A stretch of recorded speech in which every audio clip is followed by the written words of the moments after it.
तर जय आदिवासी मित्रांनो, आम्ही चालूत कामं तर पोहोचलोत मशीन पैसे चालूत मशीन घेऊन मका तोडायला. तर पोहोचलोत मकाच्या वावरात. मग काय केलं ते पाडायला सुरुवात आहे. पाडून झालं ते मग घेतला ट्रॅक्टर बिटर लावून केलं तर ट्रॅक्टर दळायला चालू.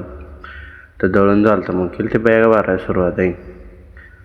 तर बॅगा झालं त्या भरून नाही. मग आम्ही चालूच जेवायला. तर जेव्हा गेलं तर मंगल कार्याला ते मग जेवणा बिवणा केली. मग डबल चालू दुसरी मका दाखायला. दुसरी मकाच्या वावरात जायचा होता.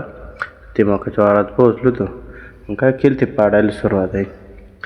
तर पाडून झालं तर पाडून झालं मग काय घेतलं ट्रॅक्टर लावून केली ते दळायला सुरुवात आहे. तर दळून बिळून झालं मग घेतलं इनर बिनर गुंडून केली ते बॅग भरायला सुरुवात आहे. तर बॅगे भरायला सुरुवात केली ती. तर बॅगे बिगे झालं ते बरोबर शेवटची खोळी राहिली ती. तर ते घेतली भरून. तर मित्रांनो, तुम्हाला जर ब्लॉग आवडला चॅनल सबस्क्राईब करा. भेटूच पुढल्या ब्लॉगमध्ये.